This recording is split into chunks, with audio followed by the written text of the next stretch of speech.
পৌষ মাসের মাঝরাত। তুহিনের মোটর বাইকটা ফাঁকা রাস্তায় প্রচণ্ড গতিতে ছুটে চলেছে।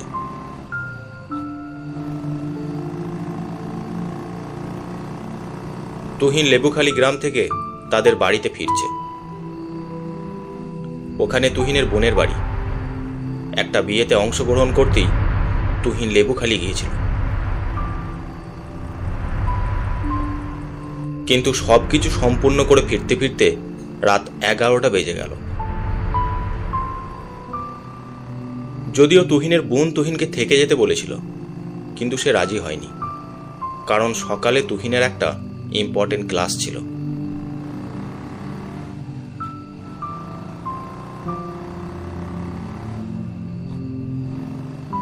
অনেক দূর পর্যন্ত বাইকের হেডলাইটের আলো স্পষ্ট দেখা যাচ্ছে।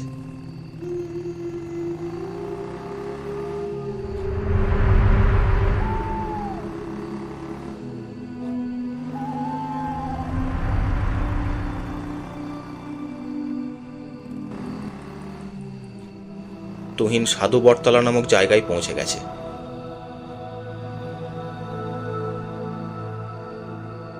এখানে রাস্তার পাশে অনেক দিনের একটা কবরস্থান রয়েছে। তুহিন কবরস্থানের পাশ ঘেঁষে ছুটছে।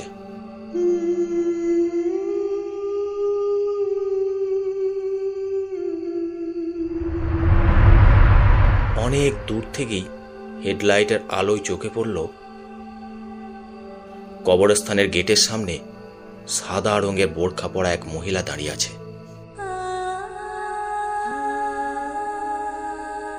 মহিলার কোলে সাদা কাপড়ে পেঁচানো পোটলার মতো যেন কিছু একটা রয়েছে।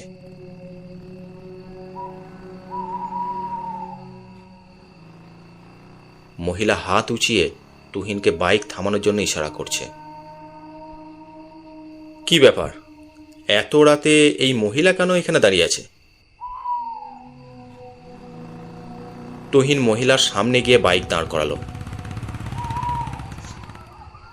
অমনি তুহিনের নাকে ধাক্কা মারল আতর, লোবান, কর্পূরের তীব্র গন্ধ।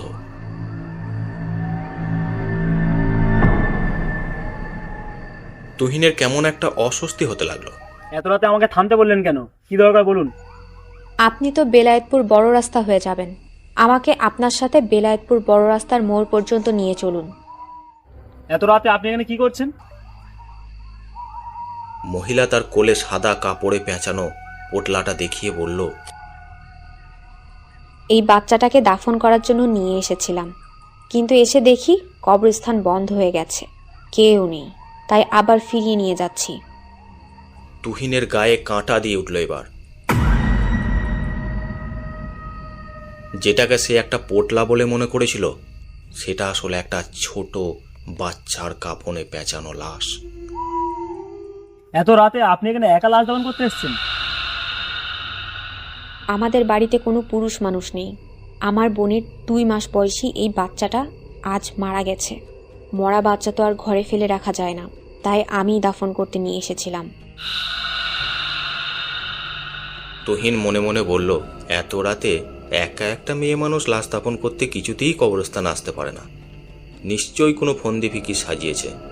তুহিন তাই কঠিন স্বরে বলল, না না, আমি নিতে পারবো না, আমাকে মাফ করবেন।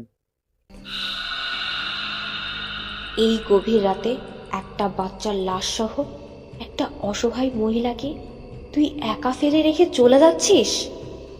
এর ফল ভালো হবে না। সামনে তোর অনেক বিপদ। তুহিন আর কিছু বলল না। তুহিন কবরস্থানের সীমানা ছেড়ে একটানে অনেক দূর চলে এলো, কিন্তু তার মনের ভেতর মহিলার বলা শেষ কথাগুলো যেন খচখচ করতে লাগলো। সামনে তোর অনেক বিপদ। তাই তো, হয়তো মহিলা সত্যি সত্যি বিপদগ্রস্ত, অসহায়। আমি বোধহয় কাজটা ঠিক করলাম না। মহিলাকে সঙ্গে করে নিয়ে আসাই বোধহয় উচিত ছিল। তুহিন দাঁড়িয়ে পড়ল। তারপর বাইক ঘুরিয়ে আবার কবরস্থানের দিকে যেতে লাগলো।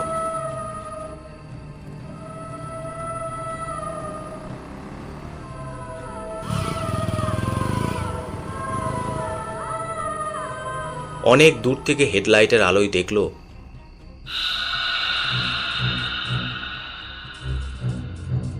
মহিলাটা তখন বাচ্চাটার লাশটা খুবলে খুবলে খাচ্ছে।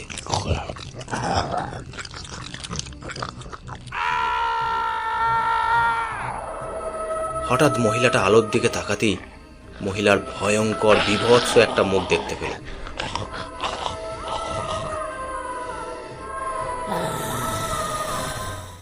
এ কি, এটা সত্যি নাকি এটা দুঃস্বপ্ন? না, এখানে আর মুহূর্ত নয়, এখান থেকে তাড়ি চলে যেতে হবে।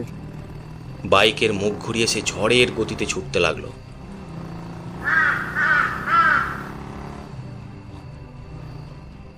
কোথায় যাবে? যা।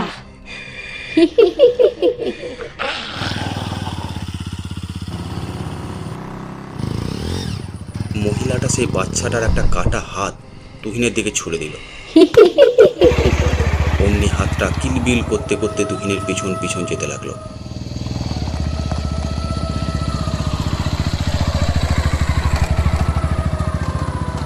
কবরস্থানে এলাকা ছেড়ে অনেক দূর চলে এসেছে তুহিন।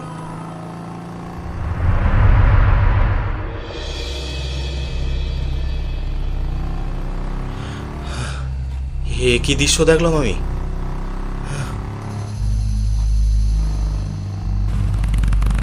হঠাৎ বাইকটা ঘর ঘর শব্দ তুলে স্টার্ট বন্ধ হয়ে গেল। আরে গাড়িটা ভাই, এটা আমি কি হলো? এত রাতে আমি কি করবো না গাড়িটাকে নিয়ে? এটা খুব রাত হয়ে গেছে, সামনে কোনো গ্যারেজও নেই। দেখি তো কি হয়েছে। রাস্তার পাশে বাইকটাকে দাঁড় করিয়ে তুহিন আবার স্টার্ট দেওয়ার চেষ্টা করলো,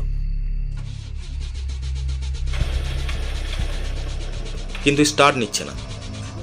তেল তো ঠিকই আছে, অন্য কোনো সমস্যাও তো দেখা যাচ্ছে না, তাহলে বাইকটা স্টার্ট নিচ্ছে না কেন? উফ, বেশ কিছুক্ষণ চেষ্টা করার পর অবশেষে বাইকটা স্টার্ট নিল,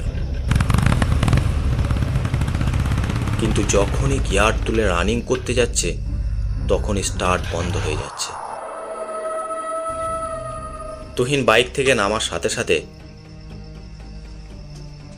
হাতটাও পাশে ঝোপের আড়ালে লুকিয়ে পড়ল। উফ, না, মনে হচ্ছে বাইক আর স্টার্ট নেবে না। দেখি কোনো লিফট পাওয়া যায় নাকি। বাইক রেখে রাস্তার মাঝ বরাবর দাঁড়ালো তুহিন। এদিক ওদিক তাকিয়ে দেখল, যদি কোনো লিফট পাওয়া যায়। নীরব নির্জন জায়গা, চারিদিক খাঁ খাঁ করছে।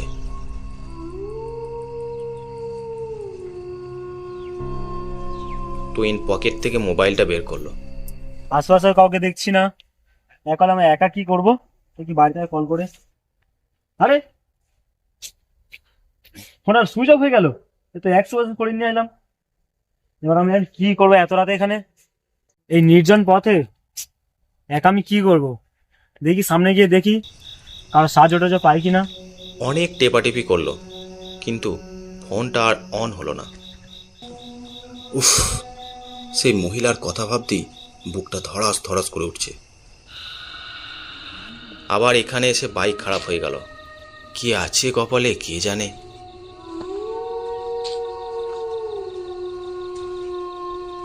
বেশ কিছুক্ষণ পর দূর থেকে দুটো হেডলাইটকে এদিকে ছুটে আসতে দেখা গেল। এই তো একটা গাড়ি আসছে, যা হোক করে দাঁড় করাতেই হবে।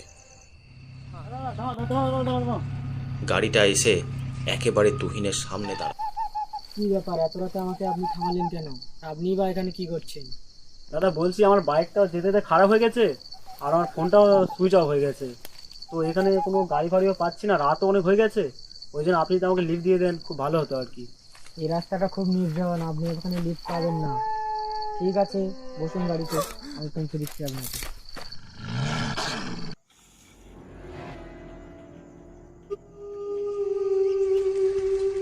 তারপর ট্রাক আবার ছুটে চলল।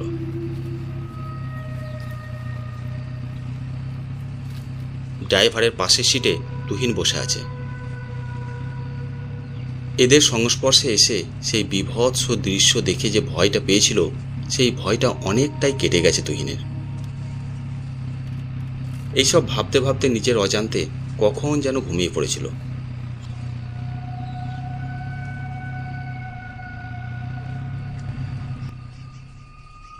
হঠাৎ লরিটা থেমে যাওয়ায় তার ঘুম ভেঙে গেল। আশপাশে তাকিয়ে বোঝার চেষ্টা করলো সে কোথায় এসে পৌঁছেছে। আরে ভাই, এটা কোথায়? এটা হচ্ছে গাজীপুর কবরস্থান। অবস্থান এখানে কেন? আমাদের এই লাশটাকে দাফন করতে হবে। লাশ? এটা একটা লাশ বহনকারী গাড়ি। এতগুলো লোক পেছনে আছে, ঘুণাক্ষরেও টের পেলাম আরে না। ও দাদা, কি হলো? আচ্ছা দাদা, আমি যখন গাড়িতে উঠেছিলাম লাশটা তখন ছিল না তো। আপনি যখন গাড়িতে উঠেছিলেন তখন লাশটা গাড়িতেই ছিল, কিন্তু আপনি সেটা দেখতে পাননি। আচ্ছা, তো লাশটা কাদের? লাশটা ওই যে দাঁড়িয়ে আছে, ওদের লাশ।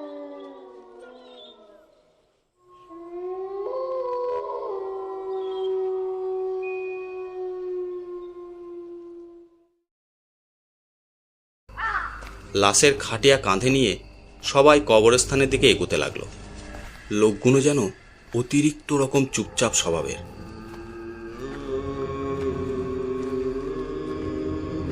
এ কোথাকার গোরস্থান কে জানে? তবে সেই ভয়ানক দৃশ্য দেখা সাধু বটতলার গোরস্থান নয়। কিন্তু তুহিন জানে না এটা সেই সাধু বটতলার গোরস্থানই। তারা এখন গোরস্থানের পেছনে রয়েছে বলে রাতের অন্ধকারে তুহিন ঠিক চিনতে পারছে না। ড্রাইভার তার পাশে এসে বলল, কি হলো দাদা, চলো গিয়ে লাশটা দাফন করে আসি। আপনারা তো এখন আছেন, আমাকে যেতে হবে আবার? আরে চলুন না, দাফন করা তো নেকির কাজ, চলো না একটু নেকি করে নিয়ে আসি। সবার সাথে তুহিনও গোরস্থানের ভেতর ঢুকল।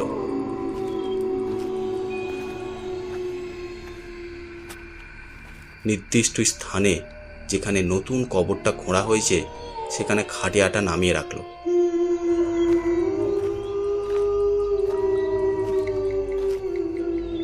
তারপর দুজন লোক নেমে পড়ল কবরের ভিতর। ধরাধরি করে লাশ নামানো হলো কবরে। এই তোমরা কেউ যদি মুখ দেখতে চাও তো দেখে নাও, এবার আমরা মাটি দিয়ে দেবো। সবার মতো তুহিনও ঝুঁকে লাশের মুখটা দেখতে লাগলো।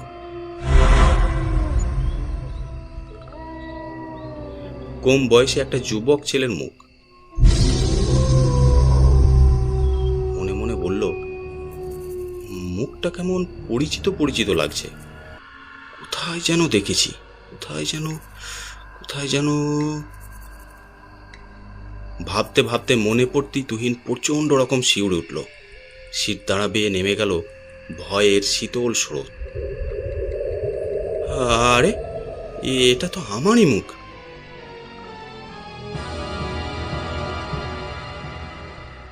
লাশের মুখ থেকে চোখ তুলে তুহিন ভীত সন্ত্রস্ত চোখে অন্য সবার দিকে তাকালো। সবাই যেন স্থির দৃষ্টিতে তার দিকেই তাকিয়ে আছে।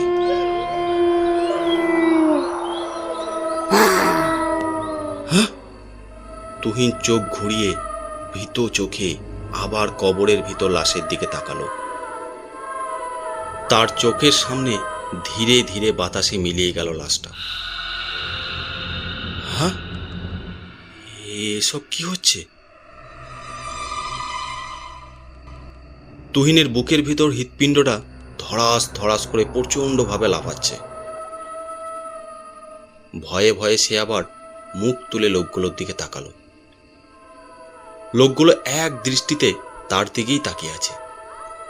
ড্রাইভার, হেল্পার, তাদের সবার চোখ জলজল করছে। লোকগুলো হঠাৎ বিকট অট্টহাসিতে ফেটে পড়ল।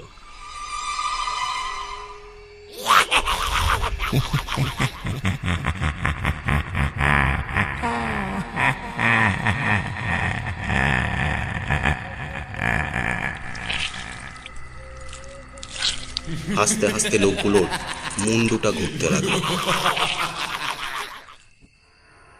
হ্যাঁ, আমাকে পালাতে হবে, বাঁচতে হলে আর এক মুহূর্ত এখানে নয়। ছুটতে লাগলো তুহিন, রুদ্ধ শ্বাসে ছুটছে।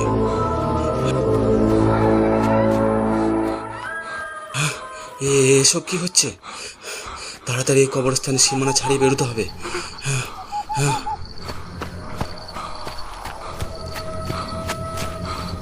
দৌড়াতে দৌড়াতে হঠাৎ কিসের সাথে যেন পা হড়কে ছিটকে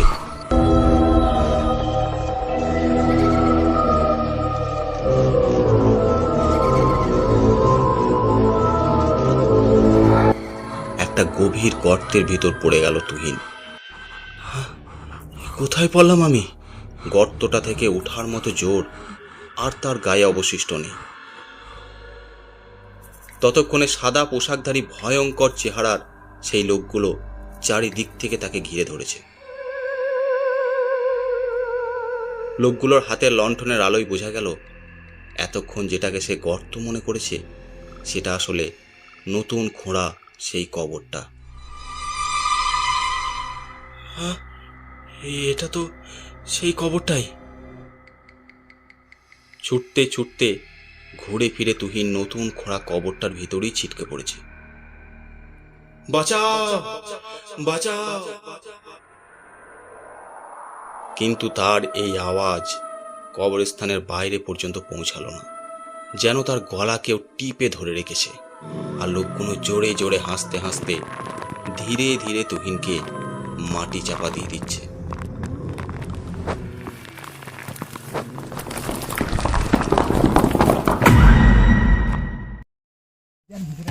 এই রে বাচ্চা, আগুন জ্বলবে।